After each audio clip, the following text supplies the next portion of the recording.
Hello and welcome to this edition of Defacto Review, a weekly roundup of the biggest stories shaping in Mongolia. Here with us tonight is economist and commentator Jargal Defacto, and I'm Terrence Edwards. We're live on Facebook at VTelevision, but we want to hear your thoughts, so please tweet us on Twitter with hashtag Jargal_Defacto.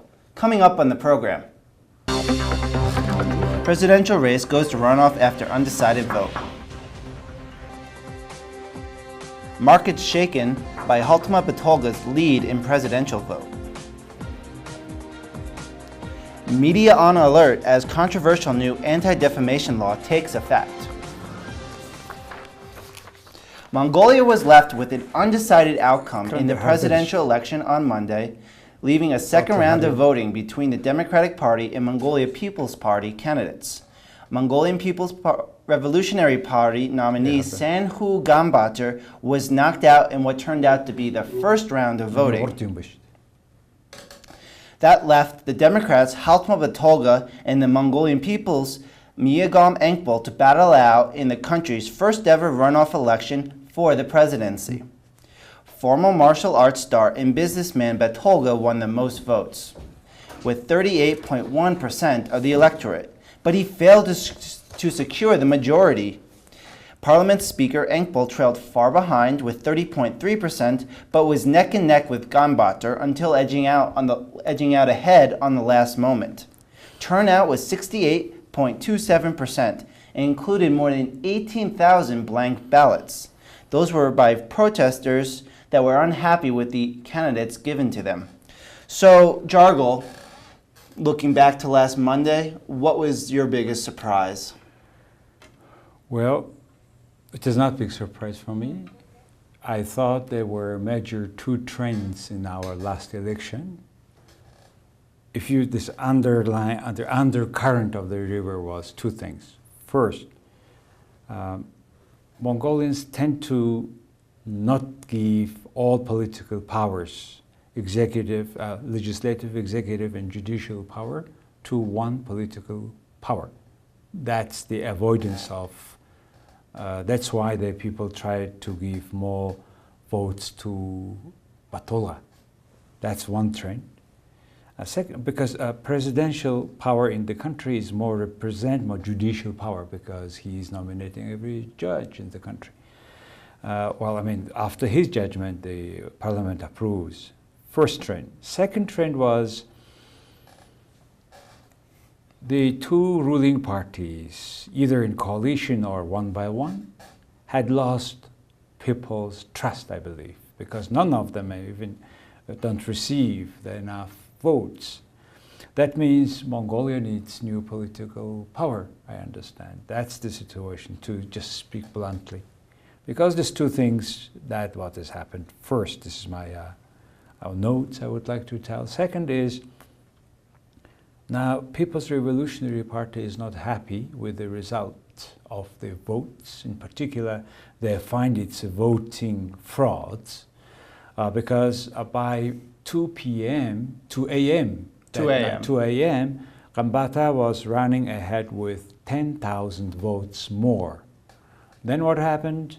There were 26 sections of voters voting ballots place, and it was completely whole only by Ingulgiamak.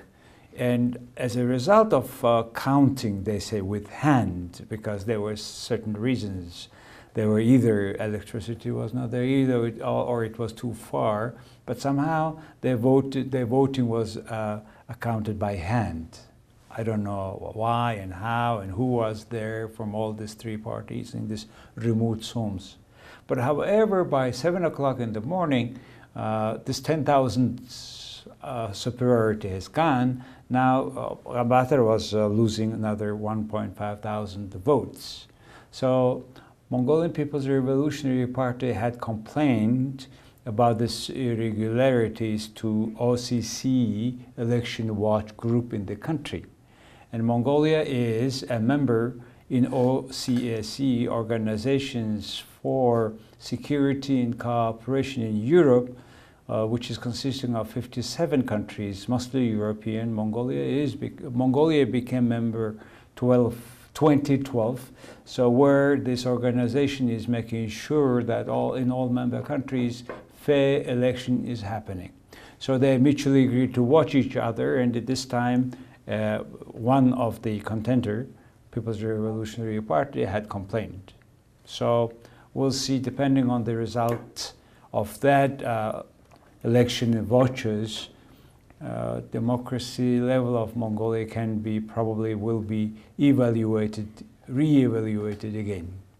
So you mentioned Gambatar, who was unhappy with the results, and he's actually decided not to endorse either candidate, and instead has encouraged his voters to do the so-called white vote. Well, that's exactly I want to tell the third in my notes about so-called white votes, which legally allows people to vote for nobody.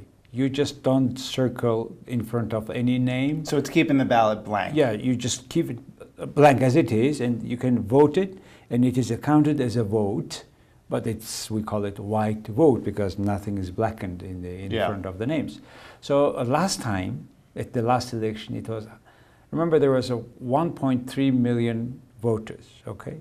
Out of them, 18,000 voters had this white votes, which means 18,000 have voted for nobody out of this three.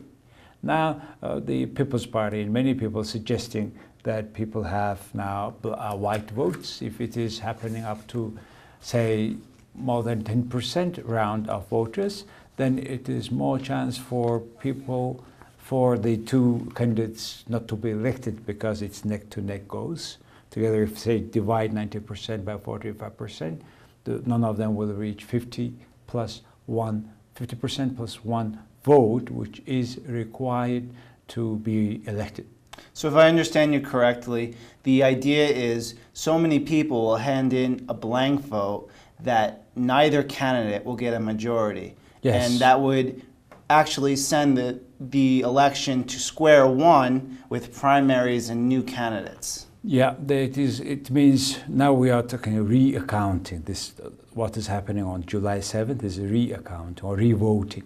It's a runoff election. A re-election means, or another election may happen after, if none of them will receive that required votes, which is legally possible stuff.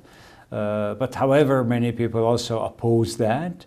But let's see, now we have 5 days from now. So then from 5 days from now, Mongolians will have more definite answer to these questions. Yeah. You mentioned the OSCE, the Organization for Security and Cooperation in Europe. There was some comments from Gert Hinrich Ahrens, who is an ambassador, and he actually said the competition had turned, quote, nasty because of all the allegations going back and forth and the mudslinging by candidates. There was also, every year we hear rumors about vote buying and gifts in exchange for a party's candidate. He said that although it had not been witnessed by observers, he said, quote, the rumors were rather massive.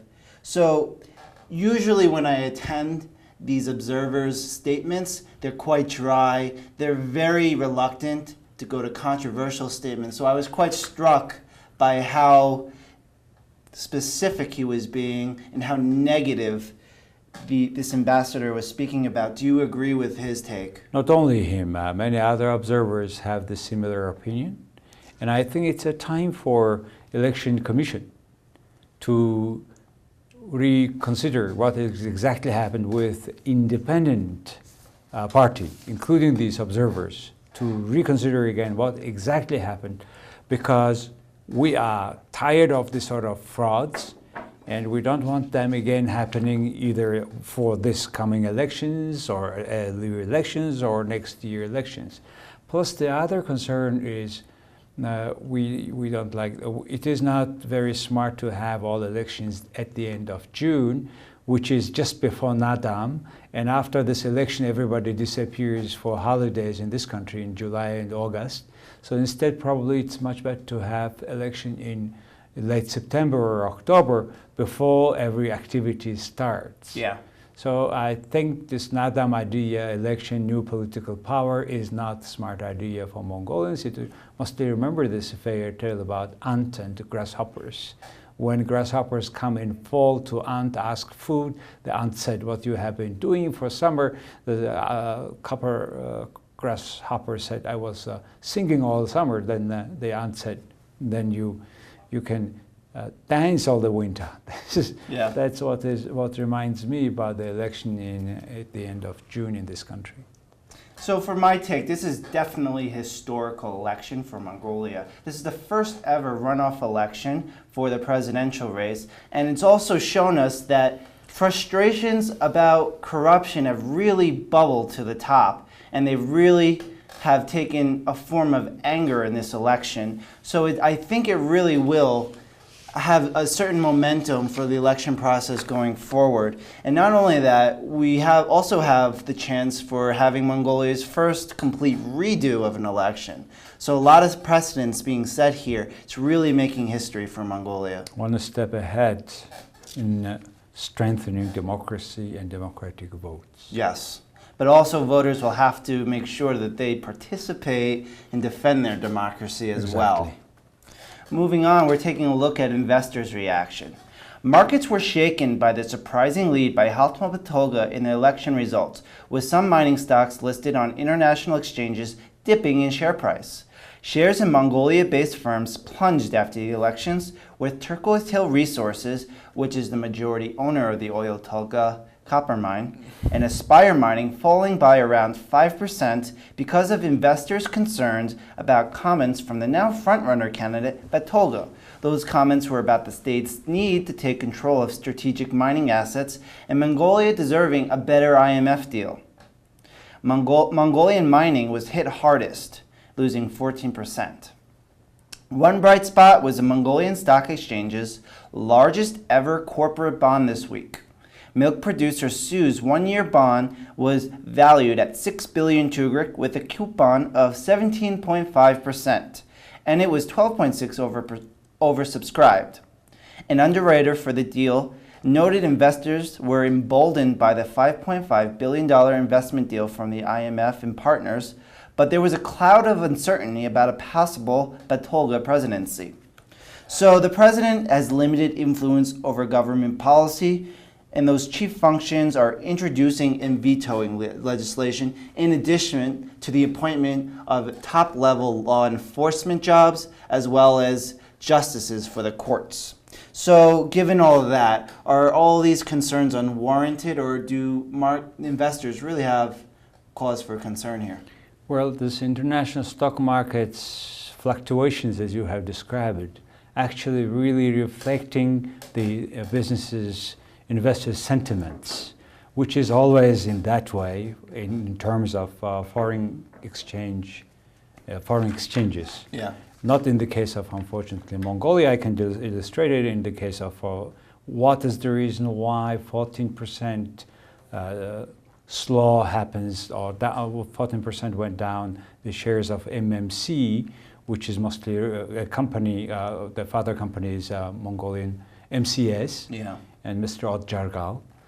And when if Batolga is elected as a president, then the investors expect a further, deeper continuation of the fights between this Genko, Batolga, and Odjargal, which was mostly about the Tavan Tolga and the railways. Yeah. And so there's a long dispute over how the railway should be built. People started to sell their shares 10%. There was also another hint for that, because Mr. Odjargal, who is the owner of MCS, and also Mr. Batsakhan, who is Apu, the alcohol producing company, Mr. Baisagalang of Qolomt company, and Mr. Kambatar of another large group, Max. Not to be confused with the candidate. No, these four were with the candidate of People's Party just before election campaign, how much they are supporting it. So a very openly blunt TV statement they made. Yes. Which is immediately caused certain uncertainty for investors, international investors. Yes. And why these large companies in the country are suddenly themselves, owners are coming and supporting, which is not very good for also not only investors, but for also employees, because we don't want these large companies taking part in a political stand, which is not good for not only for these themselves, for the company, but also for the owners. The other thing is, also my observation was, meanwhile, this MMC shares fluctuated 14% in Hong Kong, but then Apu share did not change at all. Why? Because 94% of the Apu, largest former alcohol producer in the country, now owned by a few people, including Mr. Batsara and his brother, etc., and another Russian. And the rumor is that Russians sold their shares to Goldman Bank because his debt, etc. And this sort of information goes as a rumor. Yet, Apu is public company, and all information should be public by now. That's one of the reasons why stock exchange in Mongolia is not being developed, and that's the reason why bank interest rate keeps staying that high, giving no choice for businesses other than taking 20% interest rate per year loan, which is impossible for normal business. So this is another, as you said, it's a reflecting of Mongolian economic situation. That's what is this vote about. So, looking at how well the MPRP candidate Gambatar did, do you think the candidates will be pushed to have even more extreme rhetoric to try to keep up in the race? Yep, it was a big surprise because Gambatar just a few days ago he was running, became member of a political party, political party, and he's running and he's matching or not overmatching the candidate of the ruling party head. It's very shameful picture, which creates a lot of questions. And in particular, when at the end, his account was completely declined. And the reason, there was no electricity, whatever, there were certain irregularities with the account. So now they try by all means that it was illegal, it was all thing okay, but we need to hear it from the independent observers. So that's why they are so keen to see the result of this re-accounting now, re-voting now. And that's why the Gambatar and the other group is suggesting to have the white vote. You know, looking at the political landscape now, I can understand why investors would be concerned by Batolak campaign and the possibility of his presidency, but his company is very tied to foreign investment as well and as foreign trade. So I don't see him wanting to actively ruin what would also affect his own business. So I think that's definitely something to consider. When you look at the IMF deal, he doesn't seem too happy with it, but that deal is already going through. Mongolia has already begun drawing down from that. So I wonder how much damage he could really do. There are some conspiracy theories that Mongolia might reject an IMF agreement and goes straight for a unilateral agreement with China, but speaking with my sources, that's pretty unprecedented and pretty unlikely, and I don't think that's something that can really happen. Well, whatever happens, whoever comes as the president of the country, even at the first election or the next one, I don't think nobody can stop now, reverse the IMF deal, because in a country there's such a bad situation thanks to this political party, namely People's Party and the Revolutionary Party, People's Party and Democratic Party. The 2 years they were in a coalition, okay? Next 2 years it was by the the People's Party. But what they have done the country deep into the debt, and now we don't know what exactly happened with this samurai bond, Chinggis bond, their bank bond. And without proper third-party inspection, IMF is bailing out the country. And I think the IMF should be very careful when they are bailing out the country from this bad loans in a way. Because in the contract, in the agreement of IMF, it says only they will check banks. It doesn't say that they will check the probably maybe not. It's supposed to review the asset quality, see if they're actually valued at what they are in the books. Yes, but however, you see, if this now we are receiving another $5 billion loan, okay? We are not paying completely the old one. We are now deeper into the loan. This Horaldae bond is 7 years, 2 years longer, and it is 3% higher, 5%, 8%, right? So the country is deeper and deeper into the foreign debt with even IMF conditions, and we don't know what had happened with the old debt, then how we can go ahead with the same irresponsible politicians. Yeah. That's the concern of Mongolians, those who understand the situation. Definitely one other concern is earlier in the year, when they were amending the budget to be in line with the IMF agreement, there was a so-called FX clause. And what this did was it would require strategic minds to do all their banking in Mongolian institutions. Now, this was a deal breaker for the IMF, and they actually put it on hold until Parliament actually removed that clause. Now, that's all well and done for now, but Batulga has actually floated the idea of returning to that bill, and as president, he could actually introduce that to Parliament again. So that is definitely something to watch, and I hope that's not a battle he really hopes to keep on fighting. I left him speechless. It's the first time. Let's wait. Because I have not seen clearly what he said exactly in this line. Yeah. Interpretation probably comes, but it will be another point where when the power is transferred, yeah, decisions should be transferred as well. It should continuously. Yeah. If one power comes and destroys the old power, previous power, there is no way of the statehood working functionally. Yeah. So that's my concern. Yeah. In particular, with the international agreement, this international agreement should be prevailing. So one should have very strong argument basis for stopping that, because it means you will reconsider IMF conditions.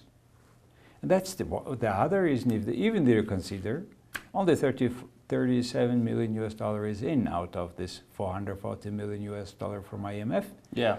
And the other bigger $5 billion into the country, they are coming, so they can stop anytime. Yeah. Who will win? Let's see. Mongolians will not much. Well, we will have very clear situation. We will have that rock bottom back. Yeah. Which is maybe good on one side, but it will be at the cost of many poor people having more starvations, more hard days. Yeah. Well, we move on to our final topic for the evening. It's a law that could actually affect the next election. A controversial new anti-defamation law has taken effect this month that has media groups concerned over possible censorship. The new law that takes effect from July 1st was passed by lawmakers who said it would fight against slander and libel in the media while decriminalizing the offenses after past mishaps where journalists and social media users were actually jailed because of controversial statements. However, critics say the hefty fines of between 5 million and 100 million tugrik would effectively censor media dissent over government actions and policies. Lawmakers' appointment of a so-called inspector to dole out fines compromises impartiality and independence, critics say. Media went dark in April to protest the bill, but the campaign only managed to delay its passage with minor changes before it was passed the next month. So, we're both members of the media. You personally, what is your feeling on this? Does it give you some fear?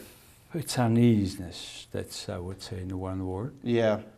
Because what is going to happen is the larger name of this law is a violation law. Yeah. And now they will be very hard to say who is violating what, and defamation, and they can call it, it says if you give a wrong information.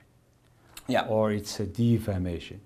Then who will decide it is wrong or right information? Now, yes. Police, because its violation law is regulated and monitored or executed by police. Yeah. So now policeman has to decide where it is violation or not.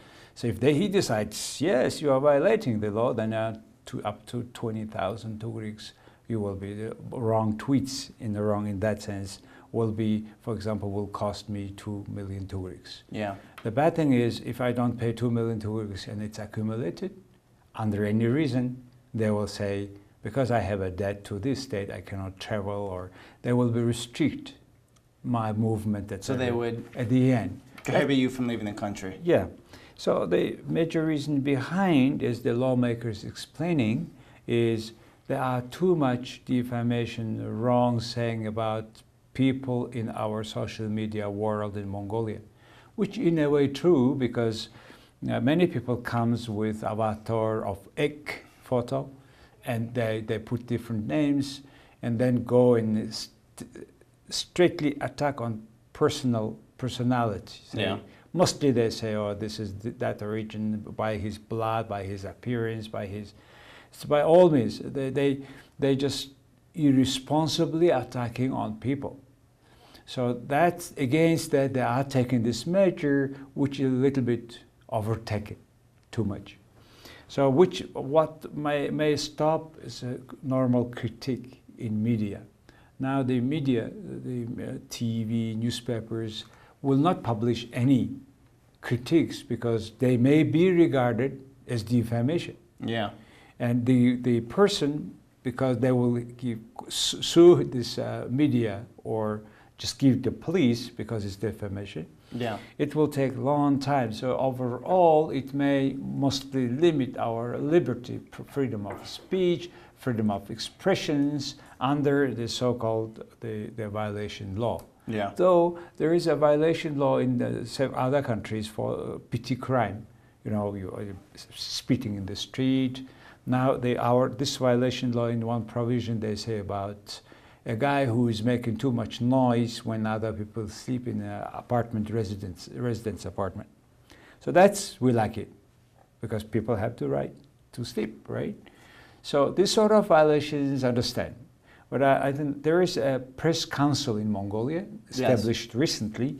They are very much complaining on behalf of other press club council members, and now they are now lobbying the lawmakers to reconsider the law and to take away their part defamation issues from that violation law, put back or get separate to the civic law. Yeah. Where civic law, by the civic law, many of the sort of complaints will be decided or resolved at the court.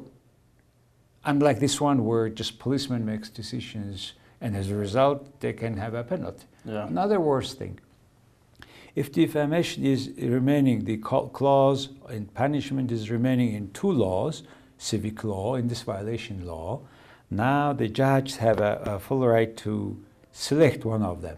So depending on what they want to, whom they want to favor, they may select easier one provisions or stronger the other one.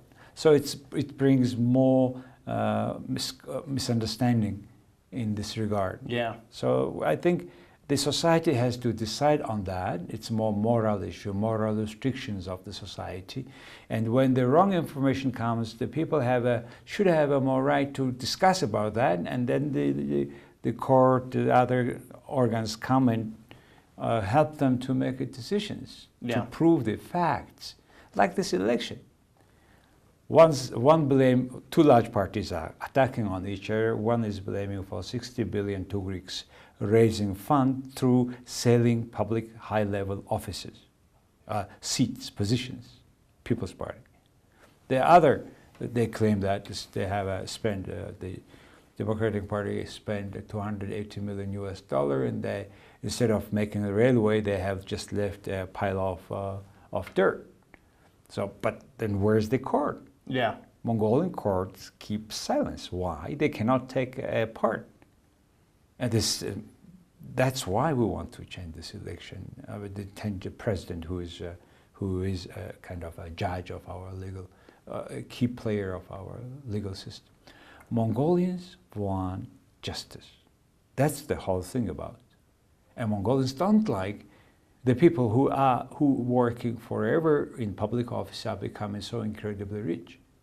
I think this is a legitimate concern of people, in particular when 20% of them don't have food another 30% not sure if they will have food tomorrow. Yeah. That's the situation. Well, that's our program for the evening. We're all out of time. We hope our briefings have given you a leg up as you enter the new work week. Any final thoughts? Yeah, we went on my Facebook, Jargal Space Defacto Live, and we will do it every Sunday night, and hopefully you will have a more chance to hear independent voices from Mongolia. Thank you everybody who watched us from abroad, from inside in the country, and those who is following us. Please follow us at Jargal Space Defacto on Facebook. Thank you. Good night, Ulaanbaatar.